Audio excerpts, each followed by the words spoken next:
Basic trigonometry. I call it basic because it's based on right angle triangles.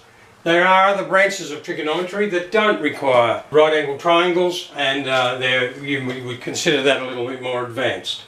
Okay, so what we've got here is a system of three similar triangles. They're similar because their corresponding angles are equal.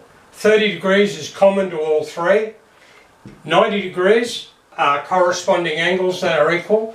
And this angle, these angles here are 60 degrees because the sum of the angles in any triangle is 180 degrees. Similar shapes have the same shape at different size. So you can see we've got same shape in each triangle, smaller size and the middle size, larger size.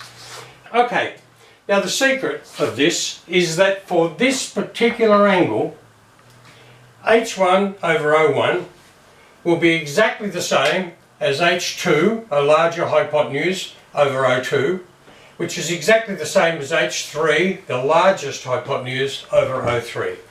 And this ratio of opposite over hypotenuse is called the sine of the angle. Now if it was a different angle, the ratios would still be equal, but they'd be equal to a different value. For 30 degrees, the sine is equal to 0.5. So we've got opposite over hypotenuse is equal to sine 30 degrees, and it's equal to 0.5. Okay? So what we're saying is that the opposite side is half the length of the hypotenuse. This opposite side is half the length of that hypotenuse. This opposite side is half the length of the whole hypotenuse. Okay, now we've got two other ratios. We've got adjacent over hypotenuse, ADJ over hypotenuse, which is equal to the cos of angle 30 degrees, and you'll see why I've picked 30 degrees in a minute. And opposite over adjacent is equal to the tangent, which we call the tan of 30 degrees.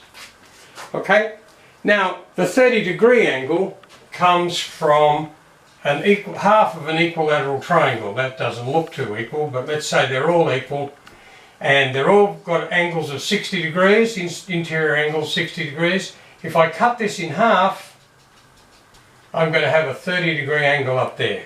And let's say our equilateral triangle had sides of length 2 units, so when I cut this equilateral triangle in half, I'll have a 1 there and a 1 there. Here's our 30 degrees. Here's our opposite side, the side opposite the angle. And here's our hypotenuse, and sine of 30 degrees is 1 over 2. Opposite over hypotenuse, a half. This side, if we do our Pythagorean theorem calculation, that will be the square root of 3. 2 squared minus 1 squared is 4, minus 1 is 3. Take the square root, root 3. So this is called a 1, 2, root 3 triangle. 1, 2, square root 3. And we can get exact values for 30 degrees and 60 degrees. Sine of 30 is 1 over 2, a half. Cosine of 30 is root 3 over 2. Square root of 3 over 2, which is 0.8660, and tan of 30 is opposite over adjacent, which is 1 over the square root of 3. And I forget what the decimal is on that, but it's 1.732 divided by 3, so it's 0.523771.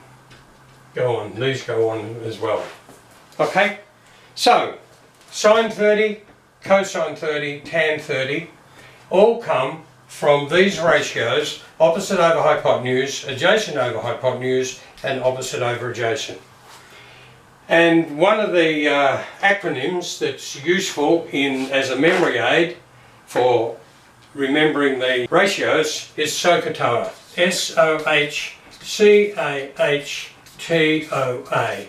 And sometimes written as sine is opposite over hypotenuse, cosine is adjacent over hypotenuse, and tangent is opposite over adjacent.